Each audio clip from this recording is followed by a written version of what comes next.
بعد ده كله بتناموا ازاي؟ بعد ده كله بتروحوا لعيالكم ازاي؟ فيديو جديد مع ابو يوسف الاهلاوي، وحابب اشكر كل واحد مشترك معايا في القناه، واتمنى من ربنا ان شاء الله المزيد عشان صوتنا يوصل بربنا وبيكم. بيروحوا يناموا ازاي لعيالهم من اللي بيعملوه في الناس؟ بتجيلكوا نوم ازاي؟ قناه الزمالك ورئيس نادي الزمالك طالع ويقول لك هشتكي وهعمل، وماسك امير هشام وماسك كهربا وماسك النادي الاهلي وهيشتكي بالناس كلها. سيبك من رئيس نادي الزمالك، انا عايز اتكلم على مصطفى الجويلي. ده اول واحد هتكلم عليه بكل ادب واحترام. انت في يوم من الايام انا شفتك بعيني وانت بتتكرش في المؤتمر الصحفي، زعلت عشانك، ويا ريتني ما كنت زعلت عشانك. انت طلعت تستاهل تتكرش، وان شاء الله تتكرش من القناه. طالع بتتهكم وبتتريق وبتظلم عيل من دول ولادك امير هشام، وتقول لك هنشتكيه وهنعمل، وطالع فرحان قوي، وطالع الدنيا مسيعاك قوي، وهنشتكي نادي الاهلي وهنعمل، وشغال في قناه النهارده ضد نادي مش عارف ايه، واللي مأجر ساعتين بيشتموا في نادي الزمالك. هم اللي بيأجروا الساعات ولا انتوا اللي بتأجروا الساعتين؟ مين اللي كان بيأجر الساعتين كل يوم عشان يشتم في الناس؟ يا مصطفى يا جويلي يا صحفي يا محترم، مين اللي كان بيأجر الساعتين كل يوم؟ في قناه الحدث رحتوا اجرتوا، في قناه المحور رحتوا اجرتوا. انا مش فاكر لكم رحتوا اجرتوا في قناه تانيه. حد لو فاكر بعد اذنكم يكتب لي يقول لي، والله ما فاكر. صح؟ مين يا مصطفى يقول لي كان بيأجر؟ ها؟ مين اللي كان بيأجر الساعات كل ما يشتم في الناس؟ والاخ صبحي عبد السلام اللي طالع بيقول لك بحيي المستشار على الوجه الجديد والاسلوب الجديد اللي هو طالع بيتكلم بيه. اسلوب جديد هيشرف الدنيا كلها، اسلوب جديد بالنسبه لك انت، لكن الاسلوب هو والطبع هو بالنسبه لنا احنا، واللي فيه ده ما بيبطلوش. اللي فيه ده يا مصطفى يا جويلي انت وصبحي عبد السلام ما بيبطلوش ماسكين. وده وفي الاخر تقول له هو اسمه ايه؟ انا مش عارف اسمه امير هشام، صحفي محترم ومذيع محترم ان شاء الله بدون مقاطعه. مذيع ان شاء الله هيبقى في يوم من الايام احسن مذيع في مصر، اللي كلكم بتهكموا عليه عشان قال الحقيقه فتوح في الاهلي. ادوا بقى عليكم انتوا بقى، انتوا كل مدى كل يوم كنتوا بتفاوضوا اللعيبه، ده انتوا بتفاوضوا اللعيبه كلها من ورا انديتها، ومحدش طلع يتكلم، ومحدش يقول لك هنشتكي النادي الاهلي. ده بيشتكوا النادي الاهلي، هتعملوا في النادي الاهلي؟ هو انتوا عارفين تاخدوا ولا حق ولا باطل من النادي الاهلي؟ انتوا كل حياتكم تتهموا النادي الاهلي بالزور، والنادي الاهلي مش باصص لكم والله العظيم يا جماعه، ولا الكابتن محمود الخطيب ولا اي حد في اداره الاهلي ولا لعيبه الاهلي باصص لكم. انتوا كل يوم والتاني عمالين تجيبوا سيره الاهلي، ماسكين امير هشام بقالكوا يومين، ولا خالد الغندور. مفيش عيش وملح بيتاكل مع ابوه ولا اي حاجه كمان بتطلع معاه فيها.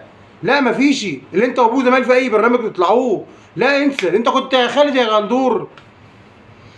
عايز اقول لك كلمه يعني، مصطفى الجولي طلع بيقول لك ما استضافش حد خالص من رموز الزمالك يرد.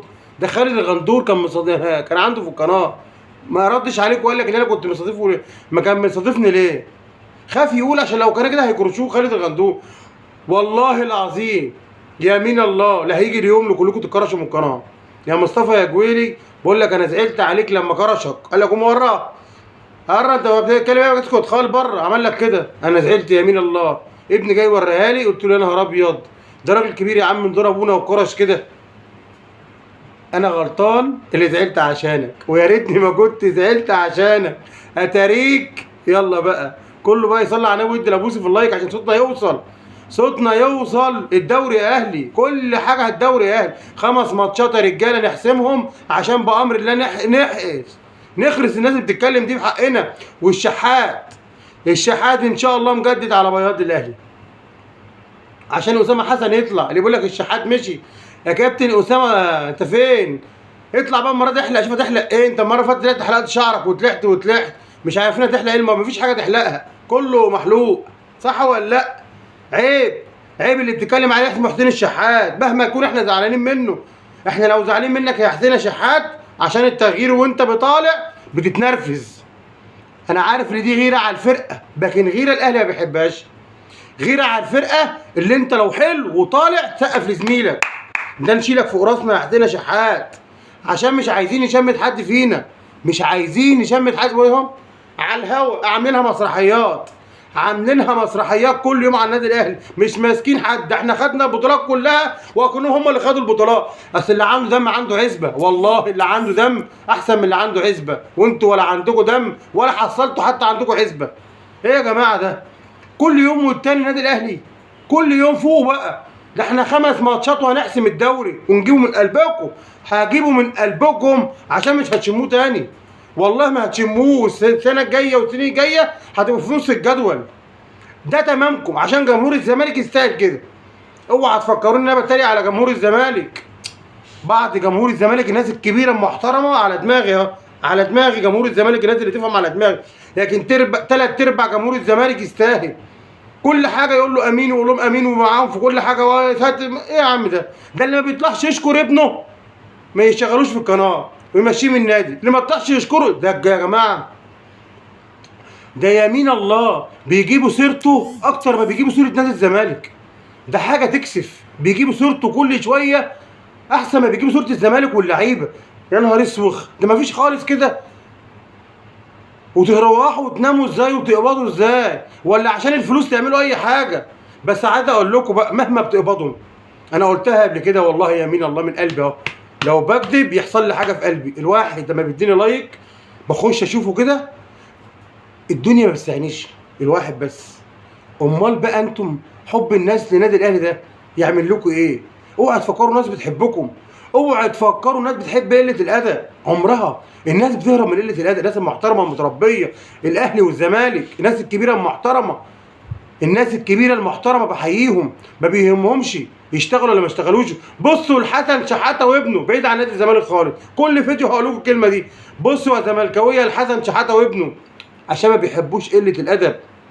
اشتغل في القناه شهر كريم حسن شحاته، كل يوم والتاني يقول له اطلع يغلط يغلط يغلط في الخطيب والاهلي واللي قال له انا متربي، انا ما اعرفش النظام بتاعكم ده هنا كده، السلام عليكم على طول كده. قال له السلام عليكم، انا ابويا اسمه الكابتن حسن شحاته، زميلي الكابتن محمود الخطيب واخوه. لكن انتم لا، ده انتوا عاملينها ايه؟ سلطه وعاملينها كل حاجه تجريح في النادي الاهلي ورموز النادي الاهلي، واخرها امير هشام. امير هشام اللي هتطلع تشتكوا لي الاعلام والاهلي وهنوقف لك الكهرباء وهنعمل لك هو فوق يا عم. اوعى تفكروا برضك الرزق واقف على حد، ده ربنا اللي بيبعت الرزق، وعهد الله ربنا اللي بيبعته. اوعى تفكروا ان انتوا هتمنعوا الرزق عنه. ده انتوا لو قفلت له القناه ومسك تليفون وقعد يتكلم هيلم ملايين، عشان حب الناس مش بتبص، ما يكفيش اي حاجه. والمصحف يا عم، لو انت رحت قفلت له القناه وطلع عمل فيديو، اول واحد ابو يوسف القلاوي هيقف يتفرج عليه ويسنده. ايه هو انت مفكر انت اللي بترزق؟ هو انت مفكر ايه يا عم الحاج؟ بص لنفسك وبص اللي انتم مشغلهم، وبامر الله بدون مقاطعه اللي انتم قاعدين الترابيزه دي هتشالوا من عليها في يوم من الايام، بامره هو مش بامر حد تاني. يمين الله لكل زملكاوي في مصر سكت عن حقه في نادي الزمالك هيندم. حقه بالادب وبالاحترام، يقولوا كفايه، يقولوا كفايه لقله الادب. لكن للاسف جمهور الزمالك عاجبه كده، ويستاهل اللي هو فيه. فريق الزمالك السنين الجايه هيبقى في منتصف الجدول. واسمعوا الكلام ده وسجلوه على ابو يوسف القلاوي، وكله يصلي على النبي من قلبه. وبشكر كل واحد بيدي ابو يوسف اللايك، على دماغي يمين الله، على دماغي يمين الله. مش قادر الا ادعي لك عند ربنا جزيك كل خير. سلام يا احسن ناس.